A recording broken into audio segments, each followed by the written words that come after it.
Hey YouTube, how you doing? I got a I got a big old black eye, so that's fun. Um, we have a question from longtime friend of the channel, longtime viewer, username Blue Velvet, and this was posted 19 minutes ago. So I track your questions very carefully. I get you answers if I have them. Right? Here is the answer, or here's the question. Hi, I don't know where to post this, but I was wondering about if you can make a video about what to expect in a conference call with complaints someone made and what the lawyer does. Thank you. Yeah, of course. So there's a lot of different conference calls. Wow. My eye does not look great. I actually had to be on camera for like a significant portion of yesterday with this giant shiner, and I tell you, it's not ideal. Not ideal. It's on brand, but it's not ideal.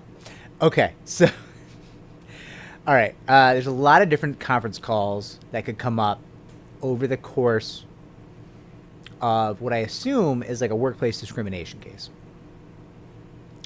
Here, it sounds like these might be either an EEOC or a state agency fact-finding conference. Generally, those are done in conference calls or Zoom these days. And a lot of times you're going to have an investigator on. You may have the other side on. You may have their attorney. You may have some witnesses from the other side. You may have a principal from the other side. You're going to have the plaintiff's attorney and the plaintiff, generally speaking. And, excuse me, what to expect in that kind of call, I'm going to give the most general answer because it's going to differ from agency to agency. Most agencies are going to try to settle the case first. Why? Well, in the case of the EEOC, it's because that's about all they can do. I know they have an enforcement division. I know they occasionally bring cases. But yeah, I think that they actually do enforcement action on their own in less than 2% of their cases, right? So settlement is the best you can hope for 98% of the time from the EOC, unless you want your right to sue letter, you want to go into federal court, in which case probably you can get that. That would be great, right? A lot of other state agencies, city agencies, they actually might have a trial option. There's things they can do for you there, but they're still going to push settlement because it's more efficient, and it can be better. It can be better for claimants, plaintiffs. It also is way more efficient for the agency, if we're being honest, right? It's just way better. And a lot of attorneys push settlement for a couple of reasons. One, they're worried about the quality of the case. They're worried about the risk in the case. They might be worried about how their client will testify, right? There's a lot of really good cases that belong to human beings that right now are going to have a tough time testifying, in part because of everything they've been through recently that led to them having this case, right? Like having a really bad experience and getting PTSD from that experience will be very detrimental to how you testify. So, often even plaintiff's attorneys will push settlement as maybe a good option to avoid some of the risk of testifying. So you're going to have this conference, right? And generally, after they're done trying to get everybody to settle, and it's become clear, we're not settling today, right? And sometimes you really have to be kind of forceful with that. As a plaintiff's attorney, you have to be like, listen, I get it. You want us to settle. It's not going to happen. They want to give us this amount of money. It's not going to do it. They're not coming up. We're not going to accept. The end, right? Well, a lot of these investigators, a lot of these representatives of state and federal agencies, they play the game of like, oh, you're probably not going to win anything. The case is garbage. Meanwhile, they might be on the other line, talking to the other side, telling them, you're going to lose big, right? So, I mean, don't Take everything for what it's worth. That's what I'm saying. Then often, if it's a fact-finding conference, what you're going to have is questions for both sides. And depending on the procedure of the agency, they might let the attorneys question people, or, and this often happens, they have the investigator deliver his or her own questions and then consider if they'll deliver questions generated by the attorneys. That is interesting. It's an interesting process because often the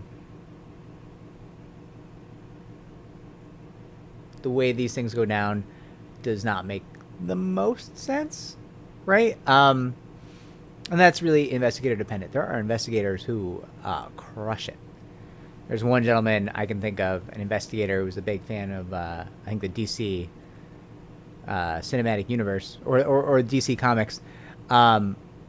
Insightful questions, thoughtful, deep digger, like really spent time, set traps for people with his questions, tried to get to the bottom of things, right? Delightful. I've heard of interns being given the job of delivering these questions, right?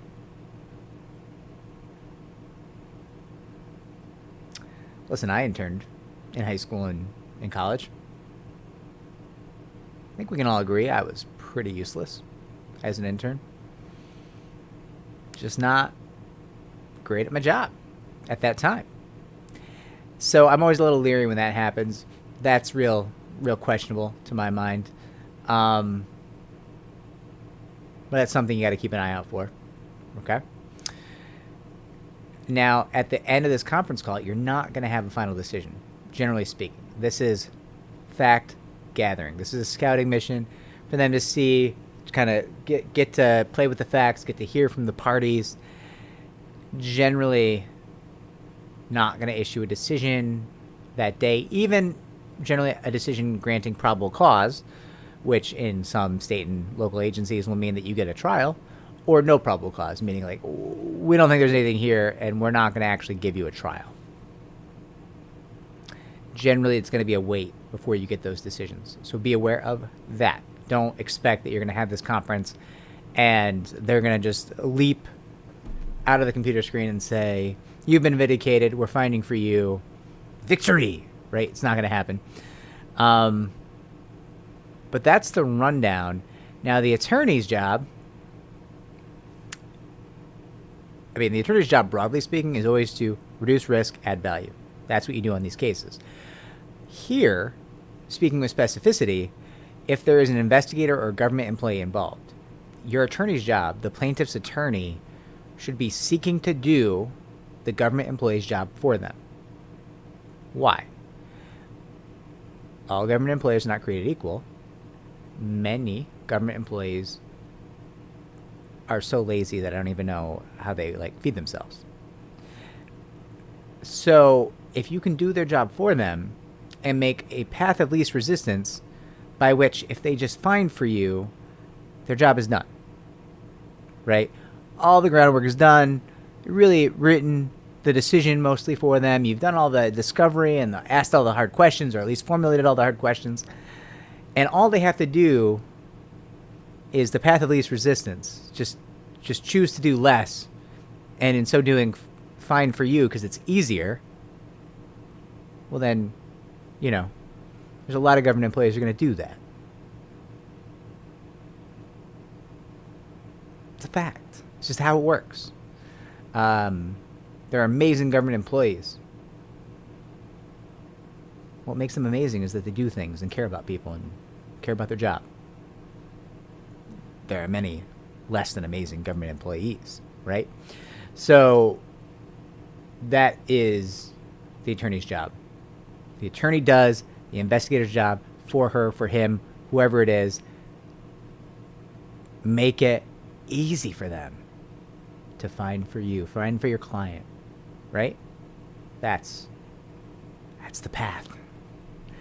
I hope this was the answer to the question that you were asking. If it wasn't, let me know. I'll do better. I'll make a new one. I'll try to answer the question. Like and subscribe. Helps me to help more people just like you. I do check the comments down below, so I'll be here watching. That's not creepy. And everybody works. Not everybody wins.